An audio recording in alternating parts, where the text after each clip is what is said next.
Substance nourricière pour redémarrer cet après-midi avec plein d'énergie pour suivre nos 8 pitchers de l'après-midi. On a le plaisir d'accueillir maintenant Léon Chiche-Porchiche de l'entreprise que je vais nommer immédiatement, voilà, je fatigue, Solar Games, c'est écrit dessus en plus, voilà, et Solar, vraiment ça se voit, l'entreprise du soleil. Donc Léon, la parole vous est donnée, vous avez donc, comme tous les pitchers, 20 minutes, à 3 minutes de la fin, il y a une petite sonnerie qui vous signale qu'il ne vous reste plus que 3 minutes. Merci et bienvenue. Merci, j'ai bien observé ce matin, oui, effectivement. Bon, je vais essayer d'aller assez rapidement puisque j'ai eu ce midi quelques retours comme quoi c'était assez frustrant de ne pas pouvoir s'exprimer à la fin, de ne pas pouvoir poser ses questions. Donc je vais mener ma présentation un peu au pas de charge de manière à libérer un peu de temps à la fin. Donc n'hésitez pas à vous exprimer sur l'écran. Alors, on a appelé ça l'entertaining dans le sens où effectivement nous sommes à la croisée entre l'entertainment et le training. J'ai essayé de suivre aussi le format qui nous avait été proposé par les gens d'Ildi. Donc, à quelle problématique répondons-nous? Donc, il faut y aller de manière séquentielle. J'ai essayé de positionner les choses de cette façon-là. Ça vaut ce que ça vaut. Les grandes solutions disponibles, on a eu un bel exemple ce matin. En termes de formation, aujourd'hui, il y a effectivement les LMS. Alors, j'ai pris trois paramètres qui me semblaient être importants: l'efficacité, l'attractivité et le coût. Aujourd'hui, je pense qu'en termes d'efficacité, nous ne serions pas là si on pensait que les LMS ne fonctionnaient pas. Donc ça, je l'évacue, je considère que c'est bien fait. L'attractivité, par contre, ça laisse à désirer. On a vu des choses intéressantes ce matin, mais on reste quand même dans un environnement assez classique. Et puis, ensuite, il y a la partie économique qui est aussi plutôt en faveur des LMS, quand on le ramène à l'utilisateur. L'autre grande famille que j'ai voulu mettre en avant, c'est le Serious Game. Donc les Serious Games, ça, c'est fun, il n'y a pas de doute. Ça marche aussi. Par contre, en termes de coût, c'est là que je pense qu'il y a un souci, parce qu'aujourd'hui, c'est presque un développement sur mesure. Et nous, ce qu'on a cherché à faire, là, je vois que ça va peut-être poser un problème pour la suite, parce qu'il y a une partie qui est tronquée, mais on verra bien. Donc, ce qu'on a cherché à faire... Pardon ? Là, je ne peux pas le voir, mais oui, il m'en manque un petit bout, mais disons que pour l'instant, ça va aller. Je ne pense pas que ce soit très gênant pour la suite. Donc, ce qu'on a cherché à faire, c'est justement à essayer de combiner les avantages sans les inconvénients, puisqu'avec la solution que nous proposons, on essaie d'être efficace, d'être fun et aussi d'être performant en termes de coût. Donc, en quoi consiste cette solution? Donc, il s'agit réellement avant tout d'une expérience utilisateur. En fait, ce que nous proposons, et là c'est vrai que c'est assez gênant, parce qu'il y a quand même un bout qui manque, et ça va être gênant parce que mes commentaires sont en bas après, par la suite. Si je peux me permettre. Oui, allez-y. Voilà. Je pourrais le montrer comme ça, oui, mais... Non, on va faire...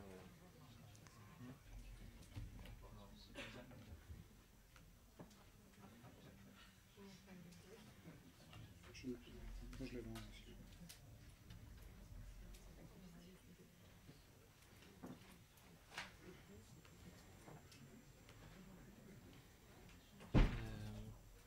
Ouais, j'aurais aimé avoir le mirroring, ça serait bien.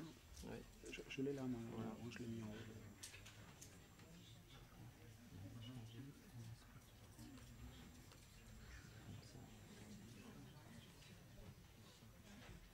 Là, je pense qu'il vous manque rien. Ok. Je vous laisse relancer le PowerPoint. D'accord. Ouais, là c'est mieux là. Beaucoup mieux. Et puis en plus, je le vois, j'ai ma propre version. Donc parfait. Alors, donc là, je reviens. J'espère que ces quelques secondes seront décomptées de mon temps. Attention, hein. Voilà. Donc en fait, il s'agit de centres de formation virtuelle. Donc ici, ce que l'on propose, c'est une expérience de formation différente, puisque en fait, on va apparaître sous forme d'avatar quand on se connecte en tant qu'apprenant, et avec cet avatar, on va se déplacer d'une salle à l'autre. Et quand on se déplace dans une salle, on est en mode multijoueur temps réel, eh bien, on va pouvoir donc voir les autres apprenants et on va pouvoir consommer des modules, des grains pédagogiques qui sont fournis, comme on l'a vu ce matin, sous forme de différents moyens de toucher l'apprenant, sous forme de vidéos, sous forme de ressources documentaires, de jeux, et ainsi de suite. Donc, un côté ludique et collaboratif. Ce que j'entends par ludique, ce n'est pas uniquement d'avoir des petits avatars qui se déplacent dans des salles. Vous allez voir que ça va plus loin que ça. On peut naviguer à l'intérieur du centre un petit peu comme on naviguerait sur un site web, mais on peut aussi suivre un parcours de formation pédagogique. Et là, on a l'outil qui permet justement aux formateurs, aux responsables de formation de mettre en place la séquence des étapes qui va permettre d'aller à son but. Donc là, je vous donne par exemple, on se retrouve dans la salle de bibliothèque. On peut l'utiliser en mode formation ou en mode gestion de ressources documentaires, puisque là, dans la salle, il va y avoir un certain nombre d'objets interactifs qui sont en fait qui clignotent. Là, on a une version assez figée, hein, puisque ce sont des slides, mais dans la vraie vie, on se retrouve avec des personnages qui se déplacent. À chaque fois que quelqu'un se déplace vers, par exemple, si moi je suis là, j'ai ce petit triangle au-dessus de ma tête qui bouge en permanence, donc je sais où je suis, je peux me retrouver même quand il y a beaucoup de monde dans la salle. Et si je veux ouvrir une étagère en particulier, ben mon avatar va s'y rendre. Donc à tout moment, je sais ce que font les gens et chacun vaque à ses occupations. Donc ça bouge. Et puis, il y a une notion de contrôle d'accès qui fait que si on est inscrit à des parcours différents, eh bien, par exemple, si je suis ici et que la personne là veut accéder à la même étagère, si on n'a pas le même métier ou si on n'est pas inscrit au même parcours de formation, on n'aura pas accès au même contenu. Donc, dans ce sens, il y a une gestion qui permet justement d'éviter que tout le monde ait accès à tout. Il suffit de passer sa souris sur un autre avatar pour savoir quel est son nom, quel est son métier et quel est son niveau d'expertise. Puisque, en fait, on fonctionne sous forme de niveau d'expertise avec des learning points. Toute la plateforme est entièrement gamifiée, ce qui fait qu'à chaque fois qu'on progresse dans son parcours ou qu'on utilise les ressources de la plateforme, eh bien, on marque des learning points. Donc, si je veux aller plus loin, je clique sur l'avatar en question, et là, j'ai une fenêtre contextuelle qui s'ouvre et qui va me proposer soit d'envoyer un mail, soit d'ouvrir un chat, soit d'échanger une carte de visite ou de consulter son profil. Là, ici, on se retrouve, par exemple, dans la salle de vidéo. Donc là, on va avoir accès à tout type de ressources multimédia, donc des vidéos, des podcasts, des chaînes YouTube ou que sais-je. Et à ce moment-là, vous pouvez, à chaque fois que vous allez cliquer sur l'écran, parce que là, on ne le voit pas, mais normalement, l'écran va se mettre à clignoter, et si on a du contenu, eh bien, on va pouvoir le voir en streaming, et chacun va avoir son propre stream. Si on a 10 personnes qui sont dans la salle, elles peuvent se parler et elles vont chacune cliquer sur l'écran et accéder à ces contenus.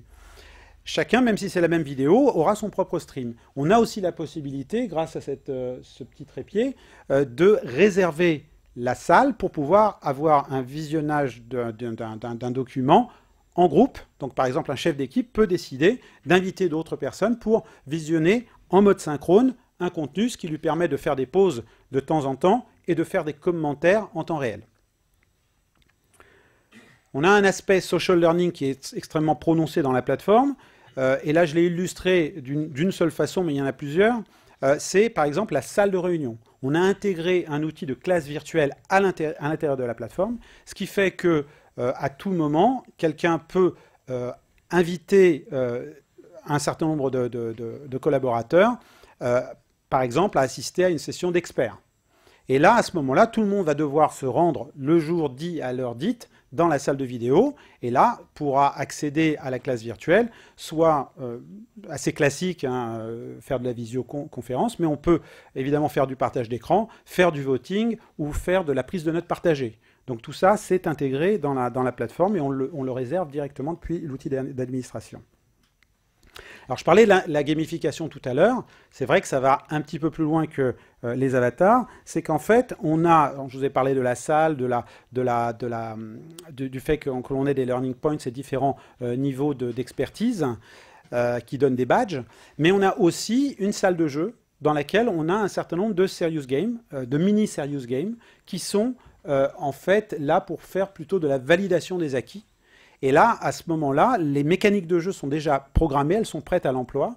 Vous n'avez qu'à choisir celle qui vous convient le mieux à un moment donné du parcours de formation et vous rentrez vos questions. Il est même possible, dans certains cas, de demander à certaines personnes, certains apprenants qui sont à un certain niveau, de proposer des questions. Et là, on les valorise aussi avec des learning points et le fait de reconnaître aussi, parce qu'à chaque fois que quelqu'un va ouvrir un document ou jouer sur une question qui a été proposée par quelqu'un, il y a une petite mention proposée par. Donc ces choses-là sont des petites choses, mais qui fonctionnent extrêmement bien parce que les gens ont besoin aussi de s'identifier et de s'approprier le contenu. L'autonomie du formateur, évidemment, c'est ce que je disais tout à l'heure, tout ça ne servirait pas à grand-chose si on n'avait pas ce fameux outil qui permet de faire essentiellement 3 choses. La première, c'est de gérer tout ce qui est compte, donc création de compte, création des groupes, pour justement dire, je vais faire un groupe avec un parcours avec les commerciaux, un autre avec les managers, un autre avec les techniciens. Tout ce qui permet d'accéder au contenu et de gérer les parcours de formation. Et troisièmement, l'interface d'exploitation des données, donc des statistiques, sachant qu'on c'est Big Brother, quoi, on sait absolument ce que tout le monde a fait, combien de temps on a passé dans la plateforme, combien de learning points ont été gagnés, quels sont les top performers, quels sont ceux qui sont un peu en retard. Et à ce moment-là, on l'a sous forme d'histogramme ou de camembert. Et s'il y avait des choses qu'on n'avait pas mises en œuvre, de manière graphique, à ce moment-là, il y a toujours la possibilité d'exporter les données sous forme de feuilles Excel. Alors évidemment, la question suivante, c'est que ça doit être assez compliqué. Et alors on ne va pas sous-estimer le fait que, évidemment, il y a un travail qui est nécessaire de préparation, mais on fait tout ce qu'il faut pour justement essayer de l'amenuiser et de faire en sorte, soit en intervenant directement, soit à travers des partenariats avec des organismes de formation. On travaille par exemple aujourd'hui avec la Segos, on travaille avec BPI Group et plusieurs formateurs individuels ou petits organismes de formation. On a des guides du formateur, donc qui sont assez bien faits, qui en fait prennent étape par étape comment créer son parcours dans la plateforme. Alors il ne s'agit pas de programmation, ce sont des onglets sur lesquels on clique. On a des tutos vidéo, on a 70 tutos vidéo qui montrent, alors là visuellement exactement avec l'audio, comment réaliser telle ou telle étape, rajouter un compte, enlever une vidéo, remplir un questionnaire, choisir un quiz. Et puis ensuite on a des parcours de formation, là c'est quelque chose qu'on est en train de monter, on commence à en avoir juste quelques-uns, qui sont des parcours de formation prêts à l'emploi, et qui sont faits en collaboration avec des organismes. Et donc là, par exemple, l'entretien professionnel connecté, des fiches sur des parcours sur la bureautique, Excel ou autre.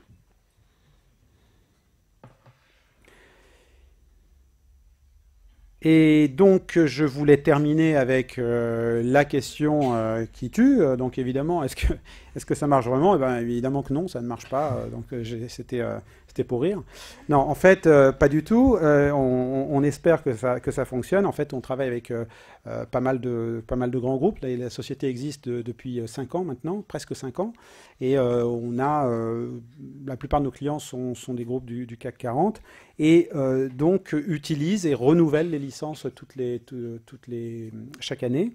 Là, par exemple, on a un retour qui a été fait sur un pilote en avril avec, et c'est ça qui nous a semblé intéressant à ramener, ça ce sont leurs propres feuilles d'évaluation, et il y a des choses comme ça qui ressortent. Enfin, j'ai highlighté les points qui ressortaient le plus en termes de pourcentage, et quand je vois des choses comme j'accepte de vivre une expérience nouvelle, c'est typiquement le genre de choses dans lequel on est, c'est-à-dire que tout le monde n'est pas au même niveau de maturité pour passer à un outil comme celui-là. Mais en même temps, dès qu'il s'agit de toucher à la digitalisation, la transformation digitale dont on parle beaucoup en ce moment, c'est quelque chose qui est justement, on va dire, une approche en douceur, en passant par les jeux vidéo. Et même pour les gens qui ne sont pas férus de jeux vidéo, on s'aperçoit qu'on a de très bons résultats parce que les gens se prennent très facilement au jeu.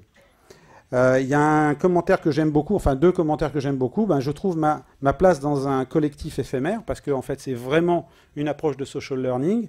Et celui-là où je dis je prends connaissance de mon existence digitale parce que réellement, on touche les nouvelles technologies sans en avoir l'air. Voilà, donc c'est tout ce que je voulais dire. Je crois qu'il doit me rester quelques minutes, quelques bonnes minutes, 5 minutes.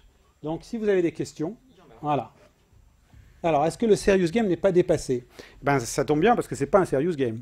Donc, vous voyez, nous, en fait, ce qu'on fait, c'est que effectivement, il y a eu on va dire presque un âge d'or du serious game. Mais je pense que le serious game, c'est un peu s'aborder tout seul parce que c'est tellement du sur-mesure, ça coûte tellement cher et les besoins évoluent tellement qu'à chaque fois, s'il faut retourner vers le fabricant pour faire les modifications, on n'en finit plus, quoi. Donc, ce qu'on a cherché à faire, c'est qu'il y a des gens avec lesquels on travaille.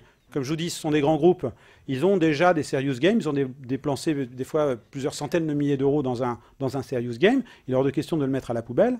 Donc, en fait, ce que nous proposons, c'est de le mettre dans la salle, parce qu'on a une salle des modules e-learning et des serious games. Donc, s'ils ont un serious game qui est scormé, eh bien, on le met dans la salle et on récupère les données pour mettre en jour le profil. Mais à ce moment-là, ça devient une étape dans le parcours de formation. Et ceux qui trouvent que le serious game est dépassé, ben, ils ne mettent pas ce serious game dedans. Nous, par contre, ce qu'on fait, c'est qu'on a de la gamification, et là, je pense que la gamification, c'est pas dépassé. Votre solution peut être connectée. Ah oui, j'ai oublié de le mentionner. Je me suis dit, tiens, il faut absolument que je le dise quand je vais parler du LMS, parce que la question, elle va forcément arriver, vu qu'elle arrive à chaque présentation. Oui, on peut se connecter avec un LMS, puisque aujourd'hui... nous ne sommes pas là pour remplacer les LMS. En général, ce sont des décisions corporate dans lesquelles on n'a que peu de choses à dire.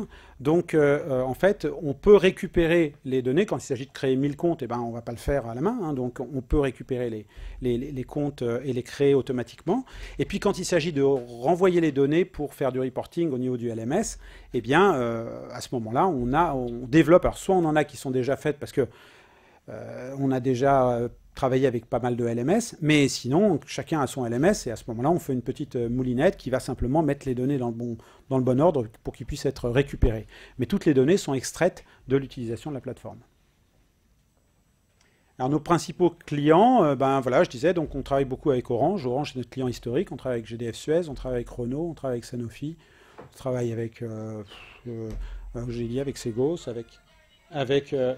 voilà, avec des groupes de ce style qui sont en fait des groupes qui sont avec des besoins de formation interne importants et souvent éclatés sur plusieurs pays.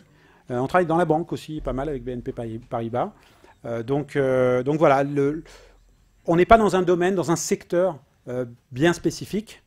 On a une activité quand même pas mal dans la santé, on travaille avec beaucoup de CHU.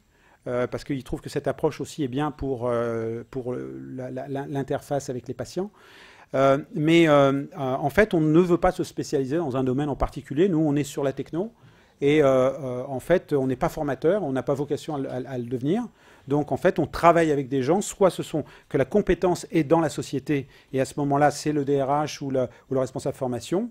Ou alors, à travers des partenaires d'organismes de formation qui, eux, sont tout à fait compétents dans leur domaine et qui vont simplement proposer une nouvelle approche pour leur formation qui serait un peu plus collaborative et surtout blended, parce que comme vous l'avez vu, il y a une partie qui se fait en e-learning, il y a une partie qui peut se faire en synchrone à travers les classes virtuelles, et il y a même une partie qui peut se faire en physique, en présentiel, puisque on peut valider les étapes à la main dans l'interface d'administration pour débloquer la suite du parcours en e-learning. C'est laquelle? Quel est le coût global? Alors le coût global, c'est... non, ça ne fâche pas. Il vaut mieux pas se fâcher si on commence à parler de prix, parce que sinon, on est mal parti. Donc nous, on fonctionne de la manière suivante. En fait, on ne limite pas la taille des parcours ou le nombre de parcours, ou même le nombre d'utilisateurs. À la limite, plus il y a d'utilisateurs, mieux c'est. Et pour nous, et pour le client, parce qu'en fait, ça revient moins cher par utilisateur.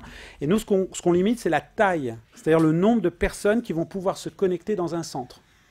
Donc, un exemple, 50 connexions simultanées, ça peut permettre de former plusieurs centaines de personnes. Ça dépend comment vous gérez vos formations. C'est 25 000 € à l'année. Voilà, et c'est tout ce que vous payez.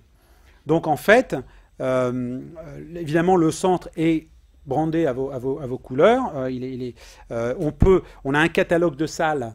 Tant que vous choisissez des salles qui sont dans le catalogue, ben, ça ne vous coûte pas plus cher, que vous en mettiez 5 ou 10. Ça, ce n'est pas un problème. Et après, que vous fassiez des parcours extrêmement complexes ou très simples, ou que vous en ayez pour un type de population ou 10 types de population, ça n'est pas un problème, c'est toujours le même tarif. Est-ce qu'il y avait d'autres questions? Multi-device. Alors aujourd'hui, ça tourne essentiellement sur PC. On fait de la formation. Il faut savoir qu'il y a des formations qui sont très techniques.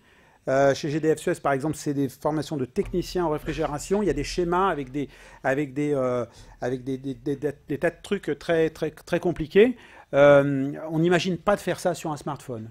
Donc nous, ce qu'on envisage, c'est d'introduire une version smartphone, mais qui serait une version light, qui permettrait d'accéder à ces parcours de formation, toute la partie sociale, parce qu'on a un réseau social à l'intérieur de la plateforme et on a un forum interactif. Mais par contre, on pense que dès qu'il s'agit réellement de faire de la formation, il est préférable de rester quand même dans un environnement confortable, un peu plus technique, donc PC.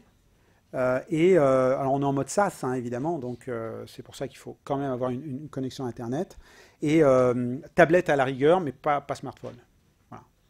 Ça, c'est comme ça qu'on voit les choses. Ça pourra peut-être évoluer.